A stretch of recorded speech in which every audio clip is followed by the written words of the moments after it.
Good morning. Welcome to my ChinWag. I'm Richard Vobes. It's the 20th of July 2022. Today, the day after, apparently, the hottest day in Britain.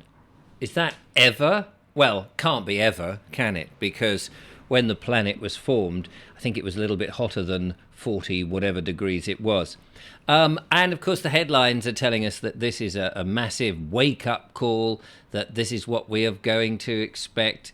And I watched some forecaster on climate change telling us that this is the way it's going to be, that the youngsters now, the new people born into this, will never know, teenagers will never know a mild summer ever again.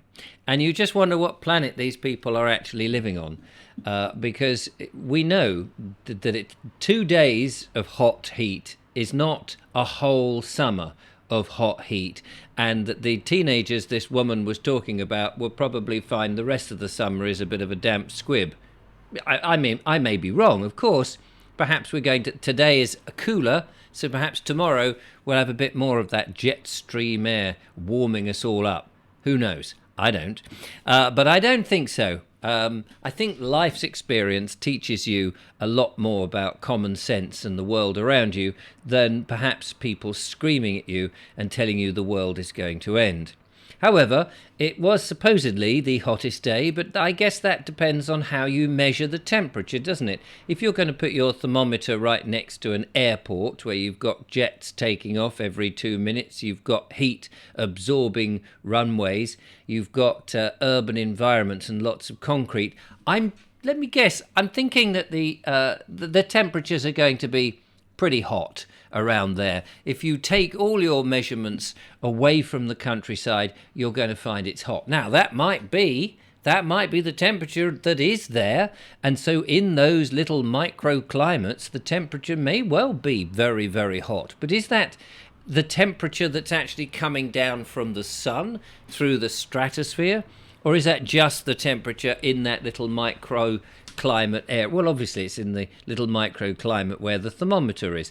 So it's questionable whether that really was the hottest day. If you shifted those thermometers into different places, maybe you'd get some different readings. Down here on the coast, we didn't get anything like that. I'm not even sure it got into the 30s. It was about 28 degrees as far as I could see. Although, to be honest with you, I wasn't out yesterday. I was out the day before, and yesterday I was busy looking after the lovely Julia, so I wasn't in my van. And I think my van is the only place in the house that I actually have temperature. Now, of course, this is just down here on the south coast, and I think the heat was supposed to be more in central England and London above, so we weren't really at risks. At risk. However, it doesn't really matter as much, because the newspapers are telling us, and the mainstream media are telling us what we're supposed to think. And we're supposed to think that this is absolutely dreadful, that this is down to man-made global warming, and all of these, the old standard phrases are being said yet again. And of course, they're catastrophizing everything. But it made me think, why are they bleating on the same old story? We've had this for 30 or 40 years. I mean, at one time we were going to have the mini ice age was going to come back, and now it's global warming. You know, the story chops and changes. And I started to think, well, I guess at the moment, newspapers, mainstream media, and indeed the government, they all have to scream as loud as they can and catastrophize and sensationalize everything, because people don't have a very limited source of getting their news. There is a plethora of ways to get your news these days. You can get it if you're one of these people on Twitter. You can go onto Facebook and Instagram. You can go to TikTok and try and get something, or YouTube. There are so many different places, so many alternative views out there, that the mainstream media has to, in my opinion, catastrophize and sensationalize, and they've always done it because we know that bad news sells. Sex and bad news is what sells. But is it true? if they were to actually tell us the truth, that it was just, a couple of hot days, and yes, there were some fires, it was very unfortunate, and you've got to feel sad for anybody whose house catches on fire, and in London we saw the smoke coming up. But I don't actually buy my logs from the kiln dried variety, but you can put logs into a kiln and heat them up above 100 degrees. I believe you can heat them up to over 200 degrees and they still won't spontaneously combust. We only went to 40 degrees centigrade and we were told that the planet is burning. Well, it can hardly be burning at only 40 degrees of centigrade. We're not even boiling water at that temperature. So it does make the mind boggle. Yes, it's hot. Yes, it's sort of a bit uncomfortable for some people. Maybe people need to change their diets and lose a bit of weight. A lot of people perhaps get off the processed food, eat more natural foods, and perhaps then, this is only my opinion and you're entitled to disagree with it, perhaps then you might not feel so uncomfortable in warm weather. If you're overweight and you're burning up because your body is trying to keep the whole mass cool, then maybe you've got a bit of a problem. So if anything, it's not so much a wake-up call that man-made global warming is coming along. Maybe it is if we have got more of these wonderful, lovely, warm summers ahead of us, which I would relish, to be honest with you. It's very nice. It's lovely to have the house lovely and warm and not have to shiver and be cold. Maybe if that's the case, the newspapers should be warning us to change our diets and become more healthy. I think that would be far, far better than sticking all this blubber on us. Perhaps the blubber is handy during the winter. But anyway, that's a minor thing. So are there too many voices? Are too many people shouting? Are you able to find the truth of the news? Or is it that just simply mainstream media are having to overdo the news by making out it's far, far worse so that your attention is grabbed by it, rather than if they just told you the truth, you'd just ignore it? It's probably nature's or people's nature, isn't it? If there's somebody shouting fire or a dire warning about something, it's in our subconscious to prick our ears and, oh, yeah, there's a warning. And maybe that's what all this is, that we're being warned stuff which actually isn't true, but they're doing it because they have to, or they want to sell papers. They need to get advertisers to sell space. At the end of the day, it's a business. It's not necessarily the truth. And the people who shout the loudest, I don't know whether they're actually saying anything worth listening to other than they're just getting the money into their pockets because they're selling more of their nonsense. What do you think? I'll be interested in your views. Do you think that there is too many outlets, or is it good that we have lots of different outlets? Let's face it, in the old days, yes, there was a bit of catastrophizing, but it wasn't that much. But now that we've got all these different news options for us to gather our information, it does seem that everybody is shouting. Just look at the thumbnails on YouTube. You've got to put the most clickbaity thumbnails on there because there's so many to choose from that you think, oh, look at that, the hottest day ever. One seems to be overreacting. It is a shame, really, that you can't just say, oh, here's a little bit of news you might be interested in, and that's enough to get people's attention. But we have to outdo the person in front of us or behind us. What do you think? Is all this just a load of old nonsense because the mainstream media are just having to shout to get over the voices of all the other news outlets? Excuse me. Let's have a look at some of the comments that have come in, and thank you very much for doing them. It seems that most of them have actually been allowed through. YouTube have this little thing that says you can be slightly more critical on the comments, so if people are using dodgy words and that kind of stuff. Well, I did have that clicked on. I think it was clicked on by default. So I've now clicked that off. But it just means that one has to be a bit more careful about the dodgy comments, the ones with swear words or the ones that take you off to porn sites, which there's a lot of those. Trolls, not so much trolls, what do you call them? Bots that just come in and do all that. We don't want any of that nonsense. We want a nice, healthy, natural debate here amongst us intelligent people, as much as we can. We'll keep the the not so intelligent out.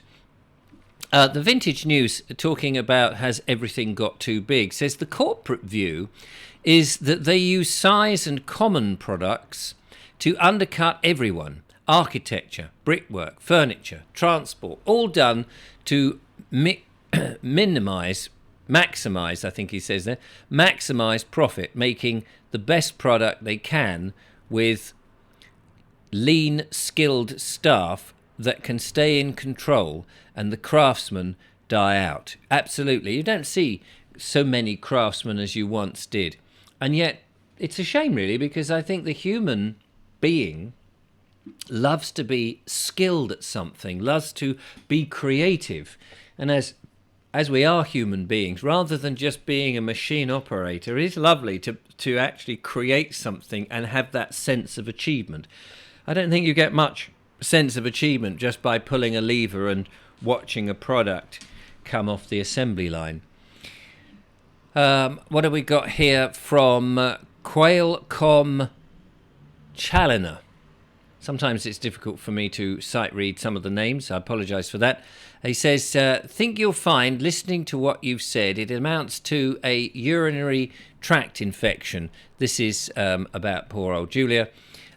With just a 7-day hit of augmentin, that will do the trick. Hope lovely Julia is over the worst. Yes, I can tell you, she's feeling a hell of a lot better now. She's got the antibiotics going in her, which is great. Fred Cooper says 111, this is the out-of-hours doctor's service that we have here in the UK, is basically a telephone triage system. The preliminary,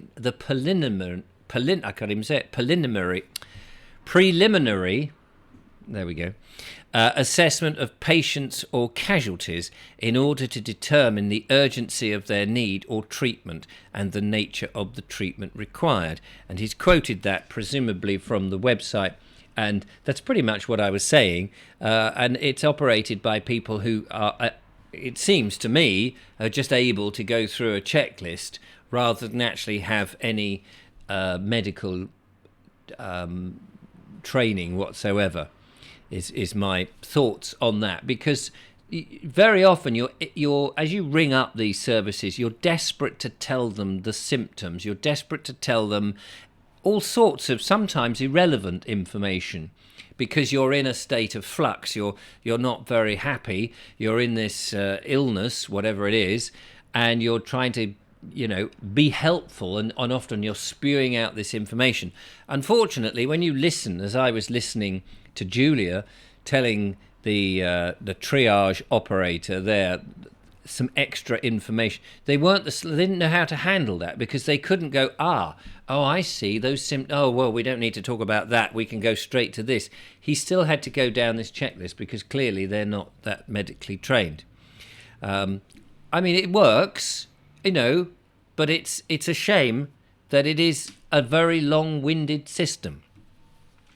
Jem from Kent says, in respect to has everything got too big, we need to start charging the time wasters, as that'll deter them. I work in A&E, and so many of them are in here nearly every day because they want attention as they're bored at home. I would charge them, and the drunks and the junkies. Then we can deal with actual emergencies. The heat wave will be a nightmare because all the idiots will be out and get burnt, and heat stroke. The NHS has such waiting times because we're dealing with idiots like this all day. I hope Julia feels better soon.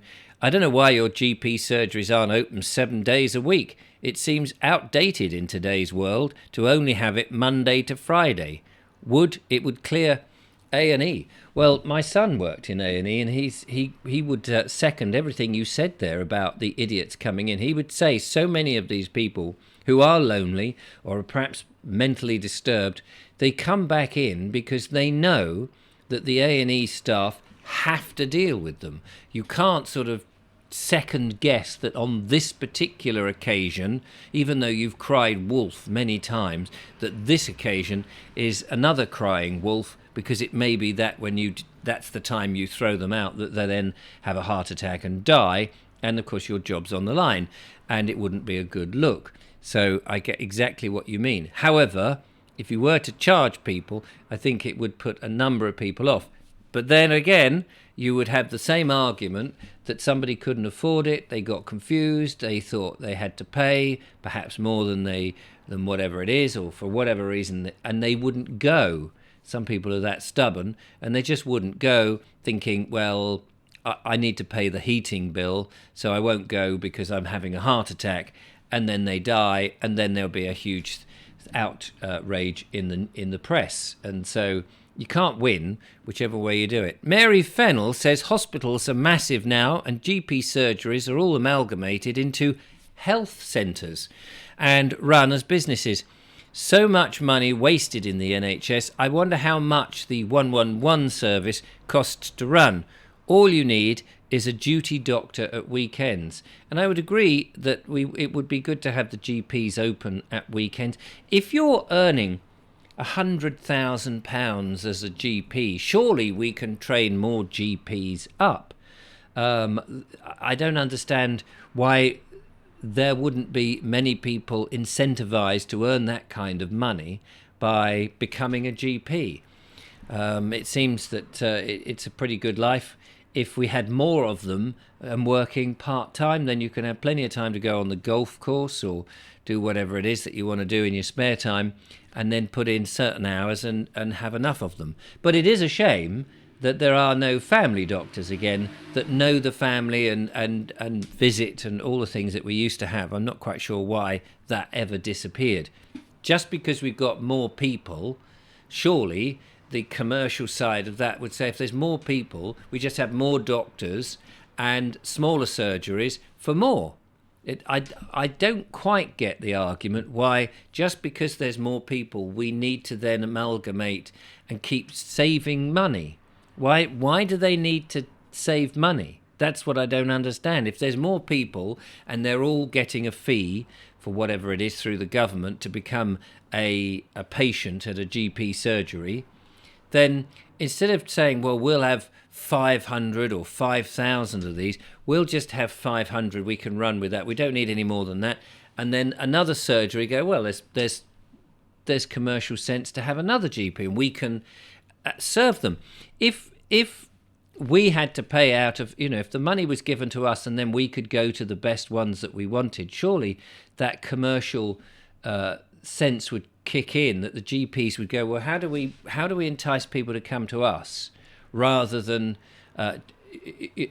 it's that whole thing of we'll be slightly cheaper and we will do a better service, or we'll be the same price but we'll offer a better set, we'll come and visit you. They should be falling over backwards to have our custom, for want of a better word. That's what they should be doing. Not the other way round, where you turn up and the secretary is officious and saying, you've got to be patient with us, we've got zero tolerance and all of that, and making you feel as if you're being a nuisance by turning up. They're earning money from you by being a patient. It should be the other way round. We should be the ones in charge going, well, actually, you know what, doctor, you're just not doing a very good job. When I want to come and see you, I've got to ring up at 8:30, and the world and his brother are trying to get through at the same time. And then about 9:15, you shut the phones off. I can't make an appointment to see a doctor for 3 or 4 weeks hence. That doesn't suit me. No, I'm going to take my thing and go to a different doctor. And so it should be our choice, and the doctors should fall over themselves to offer us the level of service that we think is worth it. That's how I think. You may think differently. Trevor Ford says he's melting. Well, I hope you managed to survive the melt. And Jean Limer says, or Limmer, I'm not quite sure how you pronounce your name, all young women and old get urinary tract infections. It's because the urethra and the bowel are very close to one another. Unfortunately, it's the way we ladies are constructed. As advised by my gynecologist to take D-mannose every day, this does stop getting further urinary tract infections. I'm not quite sure what D-mannose is and if it has any side effects. This is the problem of taking certain drugs. They may stop that, but do they have another long-term effect? I'd be interested to know. Or are there more natural remedies, or just good diet, good food, and healthy thing? I mean, the body wants to heal itself most of the time. Okay, you chop a leg off, it's not going to grow another leg. But mostly the body is continually trying to heal itself and maintain a balance. The problem is mostly that we fight against that. We are our own worst enemy. We tend to eat all the wrong kinds of food, we drink the wrong kinds of drink, we're ingesting the wrong kinds of things, and the poor old body is desperately trying to go, oh, not more alcohol, not more processed food, oh, now you're smoking, oh, so much sugar coming in, and it's trying to deal with it. If only we listened to our bodies and gave it the things it actually needs, we'd be a hell of a lot more healthy and we'd live a lot longer, and we wouldn't need to keep taking every day certain pills to try and help us from getting other infections. I mean, it's not rocket science at the end of the day. Or maybe it is. Anyway, there we go. So, what do you think?